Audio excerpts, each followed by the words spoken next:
makanan berbahaya yang bikin Kak Pras kena batu empedu. Nah waktu itu Kak Pras tuh ya memang jujur nggak jaga nggak jaga pola makan, nggak ini, dan akhirnya apa, kena batu empedu. Nah ini waktu itu yang waktu di rumah sakit nih fotonya, waktu rumah sakit ini udah nunggu karena udah tahu ya batu empedunya tuh ada 5 dan itu udah multiple, beda-beda ukuran setelah USG, jadi dirawat. Jadi beberapa hari tuh dirawat di RS juga buat kayak observasi lah ya, observasi gimana perkembangannya si batu empedunya itu.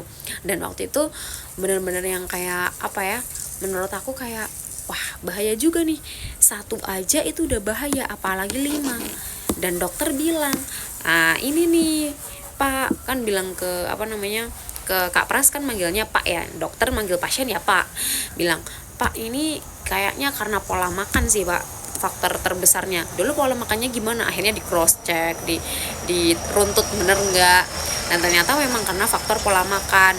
Nah ternyata makanan-makanan yang bisa menyebabkan batu empedu itu banyak ya, beberapa salah satunya itu adalah makanan-makanan yang berlemak. Jadi yang berlemak tinggi. Terus karena memang Kak Pras tuh suka banget makan di ini loh yang kayak naspat, nah kayak nasi padang.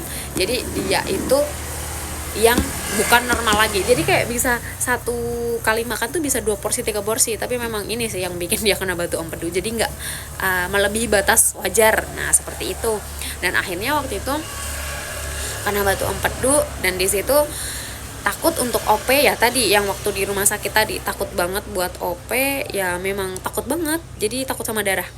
Dan waktu itu nih nunggu dia itu nunggu kayak gimana bisa caranya buat lepas dari batu empedu, dan akhirnya dia nemu sama herbal Cina. Ya udah dia konsumsi herbal Cina. Di situ dia konsumsi bismillah lah, semoga bisa jadi salam, nggak tahu nanti jalannya kayak gimana, yang penting coba dulu. Dan akhirnya waktu itu nyobain, alhamdulillah memang memang itu testingnya udah banyak juga. Dan akhirnya waktu itu Kak Pras pelan-pelan mulai 1 minggu 2 minggu itu mulai enakan, mulai mendingan. Terus 1 bulan USG, loh kok batu empedunya tinggal 2, wah berarti works banget dong.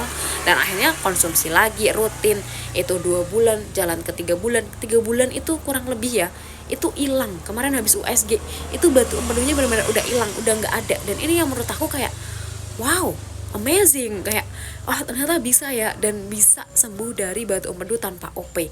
Nah ini teman-teman semuanya, semoga teman-teman paham apa yang aku ceritakan, dan semoga kita sehat selalu, dijauhkan dari penyakit berat.